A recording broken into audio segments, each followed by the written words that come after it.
Performative, understood as a larger concept, means a complete rethinking, I guess, of education, and you could apply elements of theater aesthetics. If you look at theater aesthetics, I suppose one factor which we mentioned already is physicality. We need more of that.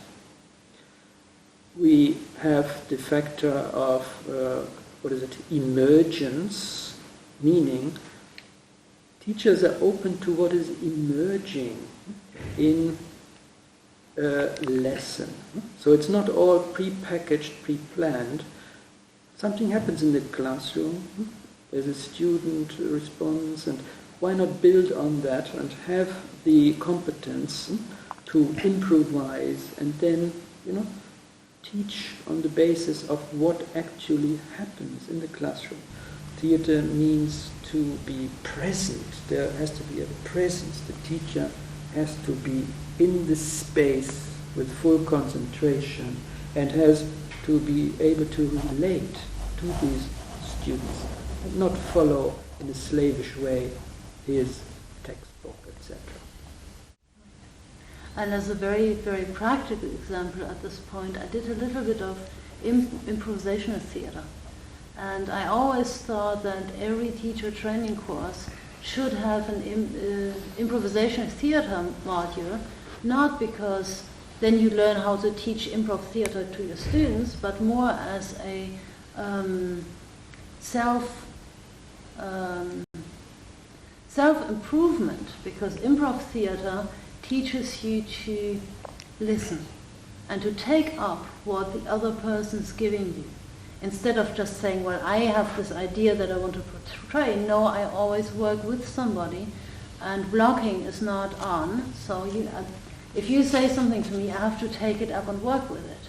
And that is something that a lot of teachers will lack, because they have their idea in their minds, like sort of, we have to cover this and this and this and this, and then they don't listen to students.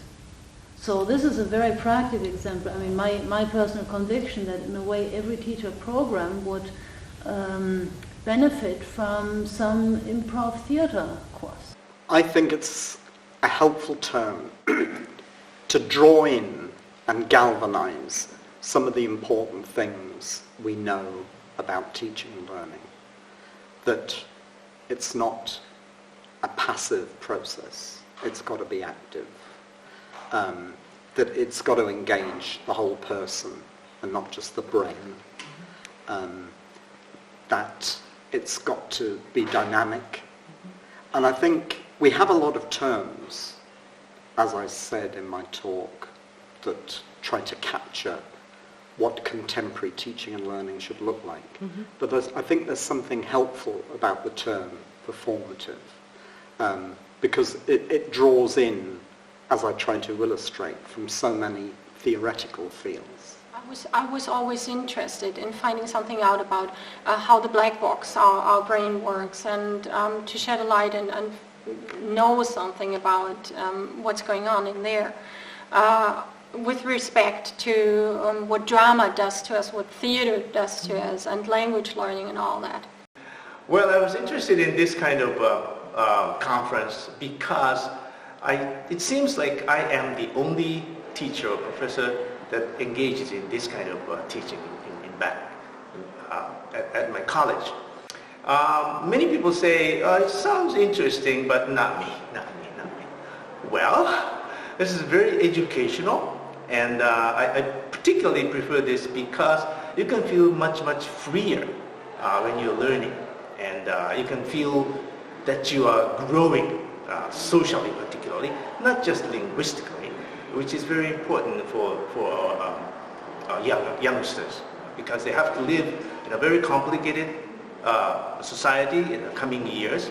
So I don't care what others might say, but I prefer to do continuing with this kind of research and also the teaching with the Japanese kids. So I'll see you again. The reason why I'm interested in performative learning is because it's, I've never thought about it. It's my passion and my life. It's probably started about 8 years ago when I decided that traditional communicative language teaching itself had some limitations, and so I decided to explore a little bit further, and I went back to postgrad studies, and I did some research in arts education and drama, and that really changed my life in many ways in terms of my practice in the classroom. So yeah, it's great to have this conference. I'm really excited. I'm meeting a lot of like-minded people. My name is Barbara. I'm from Waterloo in Canada, and I gave a presentation on symbolic competence because I think that that's the way to go for drama pedagogy. I enjoyed the conference very much, and I'm glad that I can be here. I come from literature. I got a PhD in literary studies in German or Germanistic in the US, but I ended up writing, but the text was never enough for me. The page was never enough, and I ended up writing a dissertation on performances of plays, on contemporary directors in Germany, and the same sort of notion of the text is not enough plays out in my classrooms. And analysis and sitting there looking at the text isn't enough. And so I think around 10 or 11 years ago, about 10 and a half years ago, I came to a conference here organized by Manfred Schewe in 2003 and gave a talk on the first play I had staged with students, and it sort of continued from there. So, and the conference is going very well. I just danced and sang, so. So we're talking about the arts in a broad sense, and all the arts obviously are enriching, and especially with regard to giving people an aesthetic experience. And maybe we can finish by referring to Bertolt Brecht, and he says that all the arts ultimately serve one purpose, and that is the art of life.